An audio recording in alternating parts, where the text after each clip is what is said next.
And welcome to this episode of the Good Citizen Podcast. Great today to have on a return guest, Dan Darling, all the way from a very snowy Texas. So, Dan, how are you this morning?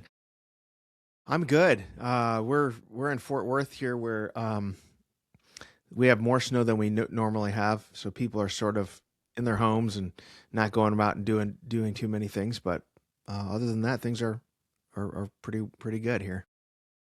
We were talking about how Dallas Fort Worth, or the Fort Worth part, one of the largest Yeah, cities in the country, no snow plows. I that's was right. there a few years ago to experience that as well. But grateful for just a warm office to sit in. Sometimes the little things in life That's are right. great. Well, Dan is return guest. We've had him on previously to talk about the dignity revolution, speaking about how the image of God, right there in the Declaration of Independence, how that should inform our work in the public square. Also, agents of grace, how we can help bridge the divide, especially at election years. And here we are back in an election year. Who knew? Right. And so, if you're unfamiliar with Dan's work, he's an author, pastor, and thought leader. He currently serves as the director of the Land Center for Cultural Engagement at Southwestern Baptist Theological Seminary and an assistant professor of faith and culture at Texas Baptist College. He served in a variety of senior executive positions, including 8 years as vice president of communications at the Ethics and Religious Liberty Commission. He also serves as a research fellow there now. He's also pastored churches in Illinois and Tennessee, and he's a columnist for World and a contributor to USA Today. Dan, as we jump in, perhaps maybe just share a recent story, success story, or meaningful moment in your ministry. That's a great question. Man, that's a great question. I mean, what's really cool is I get to teach young people, undergrads, ethics, apologetics, Christianity, government, Christianity, and public policy. And it's really neat to see the next generation learn and grow, and they're sort of the light come on when they understand some of these ideas, and you expose them to really good thinkers in the Christian tradition. And then obviously through my writing and speaking, I guess I'm gratified. If you get a letter, whenever you write, particularly you put words out in the world, you just don't know who's on the other end of those words. It's just like you're putting it out there. So when you get a letter to say, "Hey, I really appreciate this," or "Our church, this really helped our church," I recently spoke on Capitol Hill to a bunch of Capitol Hill staffers that work for the Senate and the House side, and it was really neat to talk to a few of them who said, "Yeah, we've been reading your stuff, and it's really helped us think through as we do our job." Because you know this, Josh, maybe more than anybody, that there's a lot of really good Christians in public policy in these places, trying to do the best they can, often in very difficult environments and having to make very hard choices. It's easy for those of us who do commentary. We have it easy because we could just have opinions, but you have to actually make decisions in real time and thinking through all the ramifications of it. So to hear some of them say that, thank you for helping us kind of form our worldview so that we know how best to do these things, was really, I think, gratifying. What an awesome opportunity to help shape them as they Yeah. shape policy. As many folks have shared with me over the years, and even being there, you experienced this, that you would not think that so much of our foreign policy and even domestic policy is shaped by literally 22, 23, 24-year-old staffers, but they're doing a lot of the digging into things. And so what an incredible opportunity. Diving in on your new book here, I want to talk about a defense of Christian patriotism. And then in your book, you shared a story about how you came to a sense of patriotism, a love for country early in your life. Maybe share that story as we get started. Yeah, it's interesting. Our family was always fairly patriotic, and our family, this was back in the day when we actually read newspapers. In the Chicago area, we took 3 newspapers every day, and I would read those and was always fascinated about the news, about history and all that kind of thing, and politics. But when I was like 10 or 11, my family packed up our Chevy station wagon, and we took a trip to Washington, D.C. My mom planned this entire trip. Somehow, without the internet, you could plan a trip. And That's amazing. we got there, and I was just captivated by seeing the Lincoln Memorial and just thinking about all that rested on Lincoln's shoulders and um, seeing all the monuments, and it just gave me a real profound sense of love of the country. And I've never really lost that. I know, um, a lot of people have a lot of, it's easy to find the things that are wrong with the country, things that you disagree with. Sometimes people say, man, what's happening to our country? Those are all really valid feelings. But I think you can think all those things and still have tremendous pride and love of the place that God has put us. And I do think America is a unique and a special place. Well, I appreciate you sharing that story, and maybe dive into kind of the reason you wrote the book, best I understand it. And it's this sense that, well, to even be kind of a fashionable evangelical, to be someone that's kingdom minded, you have to in a way kind of loathe the United States. Or we certainly can't have flags. We'll get to flags in the auditorium in a little bit, Right. but just this, especially as we're celebrating the 250th, it seems kind of muted. You'd think if a nation founded on a biblical principle that we are made in God's image, that we could freely celebrate that, but that's not what we generally sense. And so would you describe a little bit of what's going on there? How did we land in that place?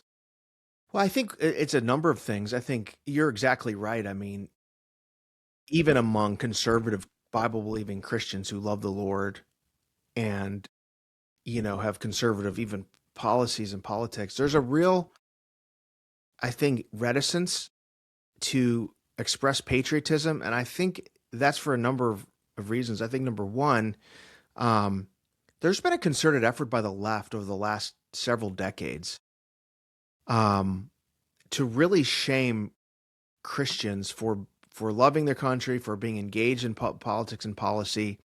And it's always framed as if it's always idolatry, that you have to choose your country, you have to choose love of country or love of God. And there are times when we have to make that binary choice, right? Peter, when he has to say, I'm going to preach the gospel even if you put me in jail. So he has to say no to the state, or other times where it is a binary choice to choose your country or choose God. But most of the time it's not that way. It's about ordering our allegiances and ordering our loves. And a love of country is not incompatible with love for God. If our love for God is first, it would flow then. After that, we'd love our country. And in fact, in the book, I borrow a lot from Chesterton, G.K. Chesterton, and C.S. Lewis, and from Augustine. But Chesterton talks about patriotism, and he says, patriotism allows us to love the thing that's closest to us, to practice on loving the things that are farther away and more nebulous. And loving your country, I think, is a form of gratitude for the place that God has given us. So I think that's one reason the left has really shamed Christians. And so a lot of Christians think, oh, that's idolatry. Even when I launched my book, even friends were like, I don't know, that's a little scary. I think the other reason is many Americans have been taught this sort of view of our history that pulls on the bad things that America has done. And it's true. America has done egregious things in her history. Slavery, segregation. You can't whitewash that. The internment of the Japanese, other things like that. Or maybe you're conservative and you think, man, how can I be proud of a country that where we've had so many babies that have been aborted? And yet, a proper reading of history, you don't just pull on one thread as if that's the whole story, because it's not the whole story. America's done enormous good. And part of loving your country is loving her ideals and loving the things that we aspire to be, even though we haven't fully gotten there. I would also say that if you really care about change and you see the problems in the country, the worst way to bring about change is through loathing. Repair is motivated usually by love. The greatest social reformers in our history loved the country. Martin Luther King, Frederick Douglass, they appeal to the founders. They love the founders. They love the founding documents, and they called us to live up to them. And I think that's the way to think about these things. So I think Christians should be unashamed to love their country.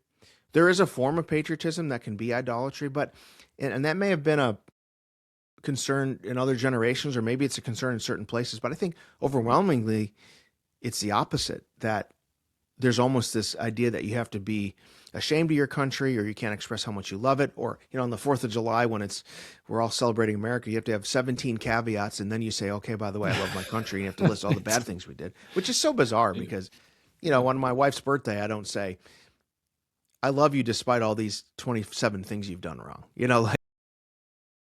That wouldn't go very far. So I think we have to radically rethink what it means, and it's okay and good. I would actually say it's appropriate, and it's a form of discipleship to steward your citizenship and have appreciation for the place God has put you.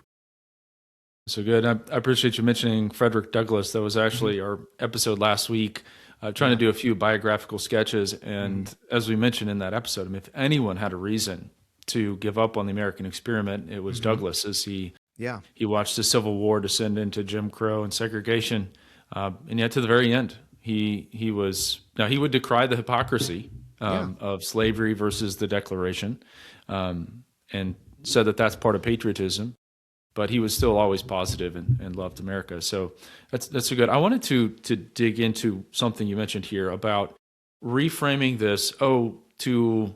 To say I'm American, wave an American flag at a parade, that's political idolatry, to this sense of ordered loves. And I really wanted to emphasize this. I thought this was a great point. And in the book, you talk about a quote by Chesterton, patriotism begins the praise of the world at the nearest thing, instead of beginning it at the most distant, and thus it ensures what is perhaps the most essential of all earthly considerations, that nothing upon earth shall go without its due appreciation. Why was that quote so formative in your thinking, and maybe kind of unpack it for us? Yeah, it helps us think, I think, about ordering our loves and having greater and lesser allegiances, right? And we actually know how to do this. I have had friends, and you probably have too, Josh, say, I can't say the Pledge of Allegiance to the United States because we only pledge allegiance to Christ. And I'm like, well, wait a minute. We know how to handle lesser allegiances. 23 years ago, I pledged allegiance to my wife. Now, the pastor didn't say, now, Dan, you can either take a vow to your wife or take a vow to God, but you can't do both. No, he said, actually, your vow with your wife will be stronger if your allegiance to Christ is higher. That forms everything underneath that. But we can have lesser allegiances. And in a certain extent, we know how to do this, right? I pledge allegiance every week, or not every week, every month to the mortgage company and the cell phone company. And, now those don't supersede my allegiance to Christ, but we can order those well. And Chesterton is exactly right. I think elsewhere, either he or Lewis said, it's easy to say that you love the world, but the things closer to you, if you don't really love the world. And so if you loathe the things that are close to you, like your country, you can't really say with great honesty that you're really loving God that's farther from you, right? Or that seems more remote, right? And I think you can pick this up a little bit in 1 John. When 1 John says, yeah, you can say you love God, but you don't love your neighbor. God has put your neighbor right here. And so I think these things help us practice, and we move farther out with those. Now, obviously, we have to hold it all in the right ordering, and it can get out of order, right? I use the example in the book about Jonah, where Jonah had a deep patriotism for Israel. God called him to reach the people who were the most opposed to Israel and who were their enemies, savage people, the Ninevites. And Jonah's response was, it's not that I don't think you can save them, it's that I don't want you to save them. His patriotism, which I wouldn't actually call patriotism, I think it would be a form of sort of like nationalism, not that I like that term, where it was it was Israel only. And, God had always raised up Israel to be a light to the nations. And we can get to the place where we only care about our people, and we don't care about missions. We don't care about the nations. God loves the nations. You look at Revelation 5 and 7, every nation, tribe, and tongue gather around the throne. So you can get to that place, and that we should reject.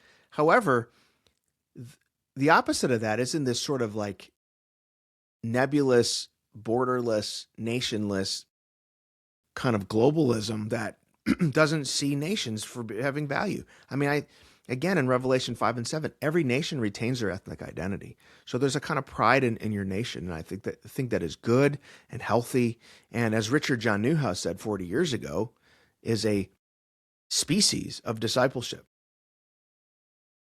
So, and as I've read, Acts 17, you read the last couple chapters of Revelation, and I'm forgetting who mentioned that when they enter the New Jerusalem, they'll do so as an American. Or that would be one kind of application of this. Or another way I've thought about it is we should be kingdom-minded but not cosmopolitan. And you mentioned Jeremiah 29, that we are to celebrate, commit to, seek the flourishing of the place where God has placed us. And that happens to be providentially for someone here in the United States of America. And so I appreciate this because it's, all right, we want to focus on eternity, we want to win souls, but in so doing, we can lose emphasis on impacting our own zip codes and being a steward of this remarkable opportunity we have in the United States. And so I wanted to start there, and I really want to encourage listeners to think through the idolatry tribe, and you mentioned just the number of books that have been published kind of along that line. And so there's like all this, Hammering and then there's that Dan. theme. Yeah. And then there's Dan. Dan's over here saying, hold on a second. Wait, hold on. Wait a minute. Right.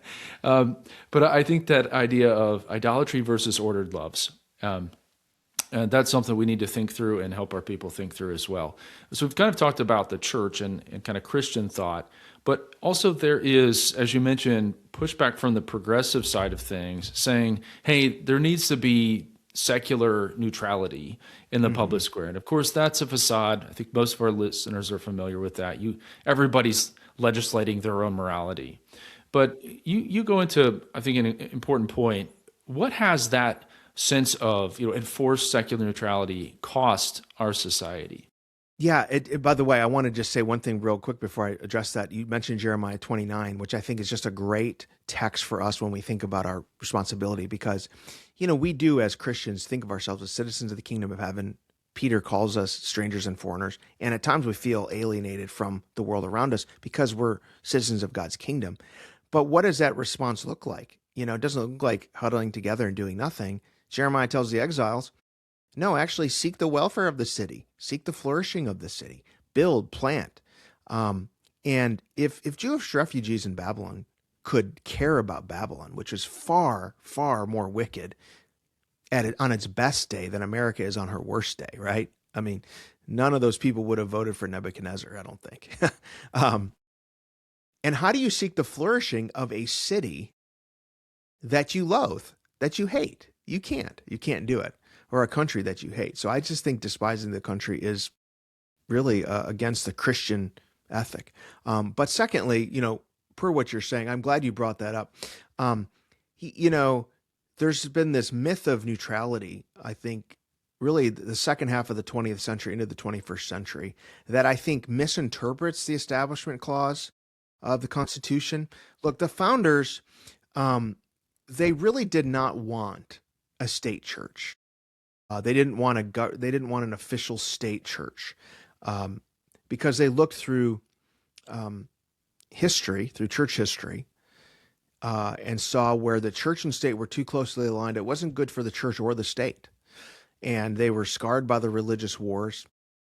So they most certainly did not want to give the state the power to adjudicate right and wrong worship and right and wrong beliefs. And I, as a Baptist, I agree with that.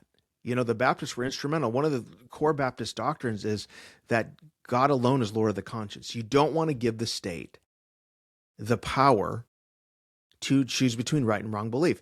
I'm a limited government guy. I think the state can barely run a functioning post office and a healthcare website. I don't think and I've been to the DMV more times than I wish.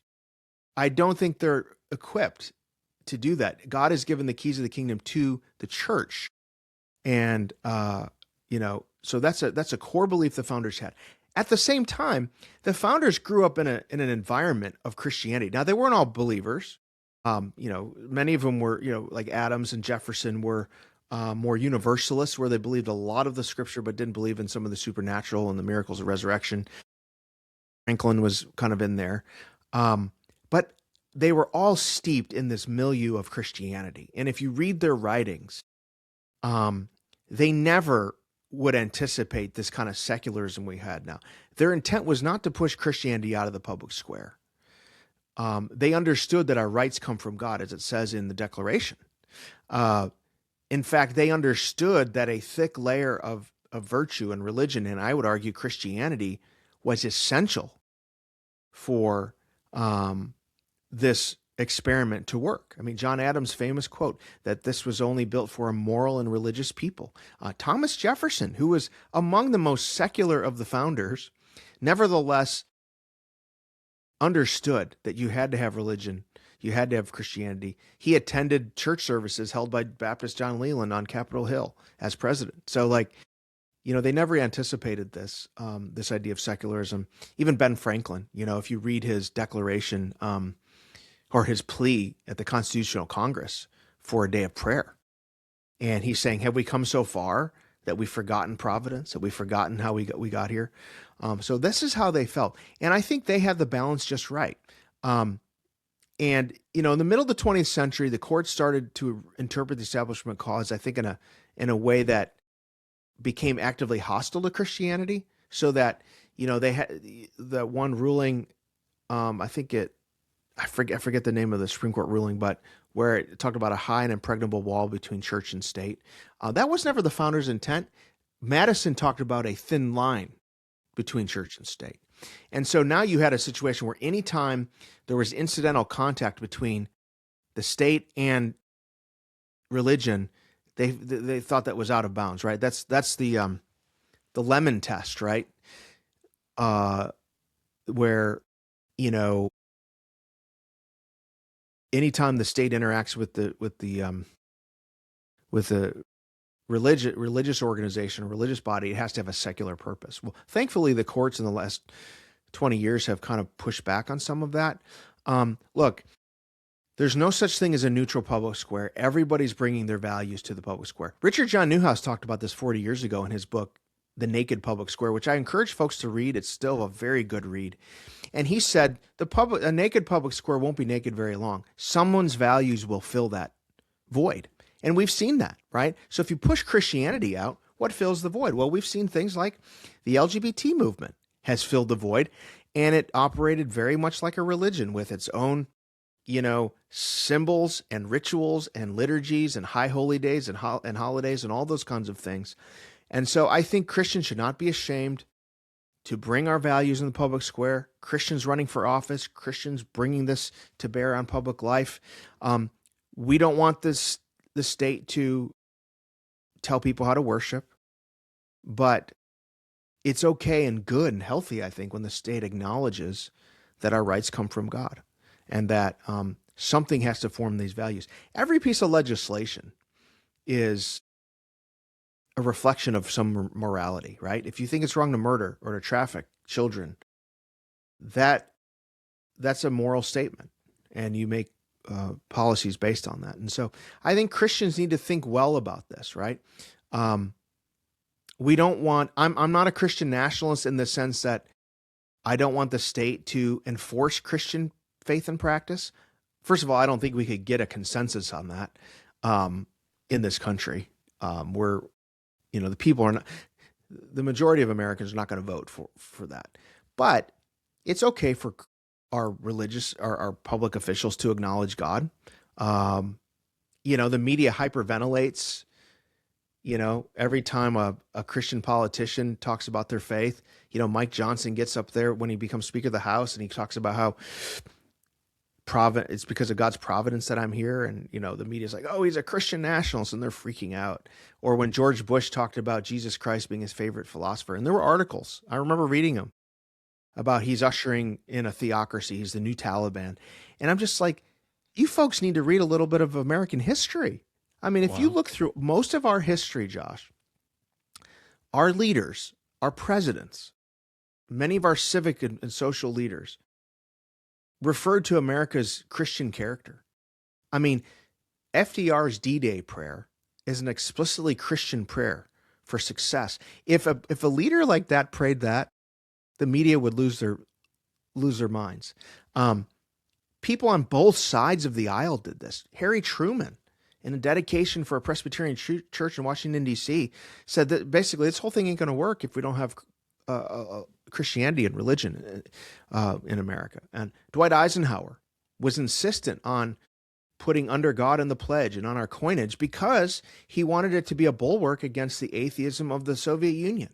And so we should not be scared by those things when leaders get up and talk about their faith, when politicians do that. This is part of the American heritage. In fact, Alexis de Tocqueville, when he visited America, one of the things he remarked was America has this unique spirit of liberty and spirit of religion, and they run this sort of parallel way. And so I think it's healthy and right. I think this, if you love the country, this country will only survive if there's a thick, healthy layer of Christianity underneath it. And I think we get there not through government edict. I think we need church planting and missions and evangelism, revival. But man, it's vital for democracy. The media and many of these left-wing critics and all the books that you mentioned, that I mentioned in my book that come out year after year, have painted evangelical Christianity as a danger to democracy when actually it's a preservative. And I think if you get rid of it, what you have is far worse. I'm grateful for the Kennedy case, essentially abandoning the lemon test. And Yes. I'd encourage listeners, if you haven't thought about that, kind of leaning into it. There are a lot of groups, trying to get the Ten Commandments back on, public spaces. And that may not seem like a major significant issue, but it is a marker, the law as a teacher, that this is part of our foundation. So I'm grateful for that, freedom to kind of lean back into that text, history, and tradition. As we kind of finish up the philosophical kind of foundational side of this and move into some of your practical recommendations, there, of course, is always the challenge of speaking to our national sins. And so how do we properly lament? And you mentioned someone getting up to just celebrate July 4th. And it's like, I'm grateful for our country other than these, 15 things. Right. So you describe visiting the National Museum of African American History. So how does that proper view of patriotism help us to notice, to lament those, but still maintain a sense of gratitude for our successes? And I'm thinking of, a pastor, but also a homeschool mom that's listening in, business owners. They're, maybe they've got an American lapel pin or something, and a coworker comes up to them. How do we do that properly? Well, I think we have to really know how to read and view history. And I think one of the ways we can do that is look at how the Bible does history, right? I mean, when the Bible tells the story of its heroes, it tells it warts and all, right? It doesn't skip over that. And yet that's not the only thread it pulls, right? If you look at Hebrews 11 and the way it describes the heroes of the faith, we know every one of those people had a lot of skeletons in their closet, right? And yet the arc of their life, the story of their life was that they did good, right? And so I think we can do that with America, that we don't have to whitewash the sins. I mean, slavery and segregation were evils. Abortion is evil. And yet, we have to look at it with perspective. We have to say, America is not uniquely struggling with those things, right? In fact, slavery is a wicked evil. There's no justifying slavery. There's no, well, maybe it was okay. We also have to say slavery was the norm in the world for thousands of years, and tragic and awful result of sin and the fall. It's tragic that America participated in that. And yet we also can rejoice that because of our founding documents, that we were able to overcome that we can constantly appeal to the idea that all men are created equal. And we can see that with other things. And to just pull on one thread and say, this is the whole history, kind of like the 1619 Project says that the entire story of America is one of, subjugation and oppression. That's just not true. When I even hear people say America was founded on racism, that's not true. Now, did America have racism in the beginning? Yes. Did America have racist policies? Yes. But it wasn't founded on that. It was actually founded on something deeper and more transcendent. And because of those things, we're able to overcome that. And we haven't fully lived up to our promise, but we've made a lot of progress. And it's good to rejoice in that progress. So we can tell history as it is.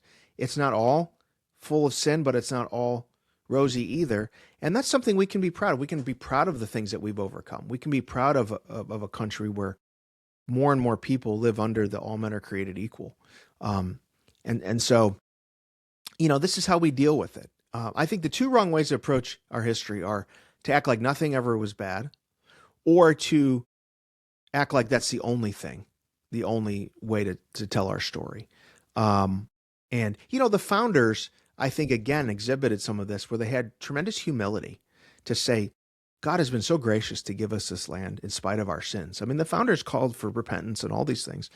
And so I think we can do those same things. We can call for revival. We can pray out to God and ask God to bring that about in our country.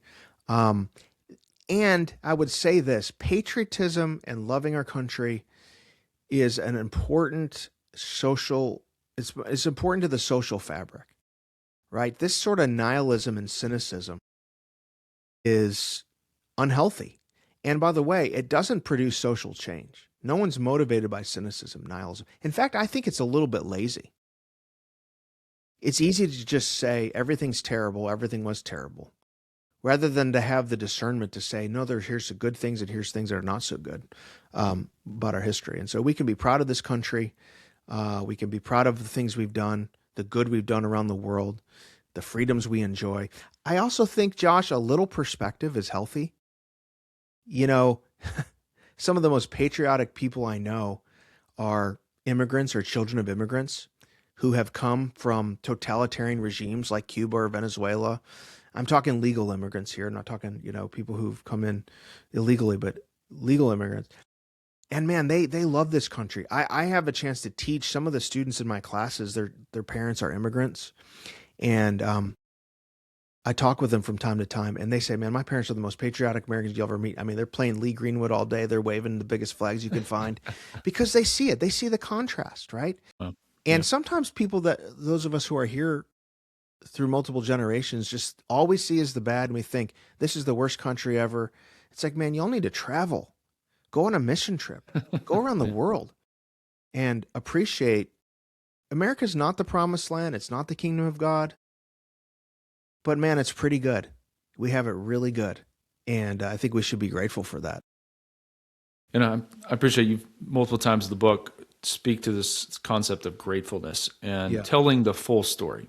So don't tell the story of Jim Crow without telling the story of the thousands of graves in Normandy to end a fascist regime.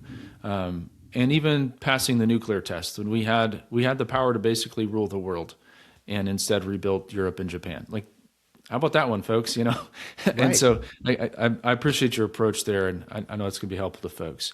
So I want to pivot now, maybe in a bit of a speed round, to just practically, how do we live this out? 250 years. What an incredible milestone. We're still a baby nation when compared to a lot of people. We are. But it's an important milestone. And so I wanted to start with the question of the American flag in the sanctuary. And pastors, this is worth the price of admission, all right here. So I've seen this happen all the time. And it can be generational. Older folks, hey, I either fought in World War II, Vietnam, and you're going to take the flag out of the auditorium. And the general thought as well, having the American flag up there is idolatry, and we're worshiping Jesus, not America. And then others would push back and just say, well, it's a sense of gratefulness or patriotism, like you've framed. And so, what is your take on this old debate about an American flag in the sanctuary? How can it inform our thoughts about patriotism? That's a great question. If you were to ask me 10 years ago, I would have said, you can't have an American flag in the auditorium. It's just fundamentally at odds with the message of the cross. It's idolatrous. And I do understand where it does bother some folks. I think other people have said, well, if you put that as a confusing message because we're supposed to take the gospel to the nations and all that. I get those concerns. But I've really changed my views on it. I don't think you have to have a flag in the auditorium. I'm not saying if you don't have one, go put one right now, or if you've taken one down, whatever. But I'm not as bothered by a flag in the auditorium for a few reasons. I think number one, there's been one in every church I've attended or pastored, and it hasn't really diminished our love for the cross. And I actually think it could be a teaching moment when you see the flag there and you see the cross, and it tells you really two things: that, God has called us to a place, and we're not disembodied people. This is our home. This is our place. And yet the cross supersedes all of that, right? The cross in many ways shapes our approach to the flag. And I think we can order those well.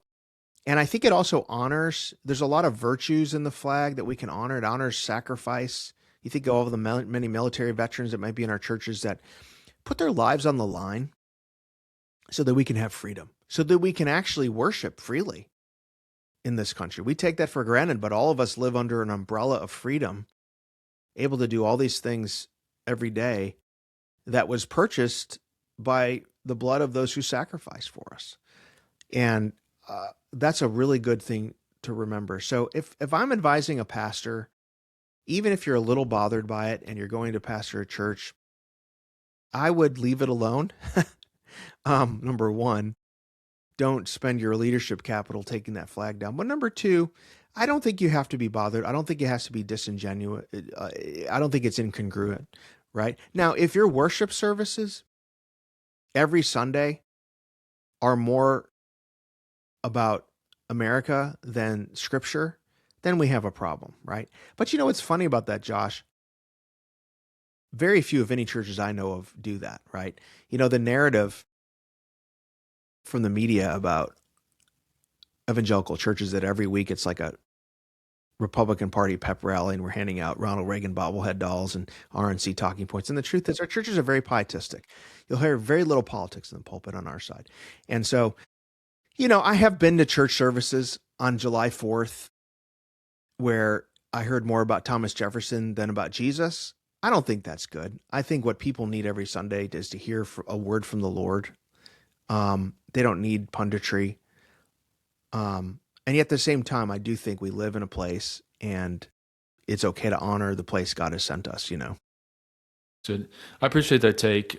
And we're going back to that sense of ordered loves. And if it's done in that way. That's right. So I've heard a lot on the other side. I appreciated your take on that. Let's move into, as we're thinking about America's 250th, the importance of the role of the church. And you set out a number of things, even if it's just a few of them. What are some ways that the church can help renew America? And the whole book was great, but I thought even this section was really important. I wanted to point this out. Yeah, I didn't want to just, I wanted to address patriotism and politics. How should we get engaged, and how talk about history and the role of Christianity. But then I've said, okay, having done that, I wanted the back half of the book to say, what are things we can do and roll up our sleeves and get involved. And I do think the church plays a vital role in society. I think the most important institution in American life is the local church. And churches have an awesome role to play. Pastors, I think, it's hard to be a pastor today. There's so many cross pressures. So I think of pastors. I pray for them. I was a pastor myself. We don't need pastors who are pundits, right? People get that Monday through Friday on their social media feed or on cable news. They need to hear a word from the Lord. They need to be pastors and preaching the word. That being said, people live in a time and place. And so I think applying the word to life, equipping people with a worldview to go out and make decisions Monday through Friday, including in the political arena, raising up men and women to serve in the public arena is really helpful. I think it's a high calling for Christians to run for office, to be involved in all that. But I think that a church has a role to play to really equip people how to think.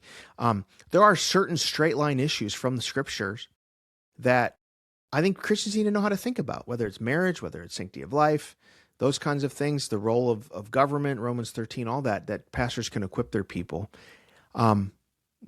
without getting into like punditry where, you're sort of, there's a lot of issues where Christians can feel free to disagree. So I think that's important. And there's practical things the church can be doing too, Josh, where, and you're a part of that. You understand that.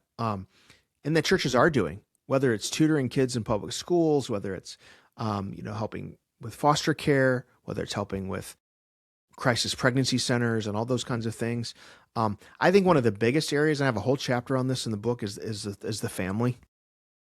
I mean, if you look at all the data, all the social science data, a lot of our social ills are downstream from the dysfunction of the family. And churches who can kind of step into that breach and help struggling marriages, help people know how to have good marriages and raise children well, can really serve their communities, and I think long-term alleviate some of these issues. That's good. And I appreciate these concepts like telling the whole truth, forming people's worldview, strengthening the families, providing that community, because folks aren't getting that anywhere else.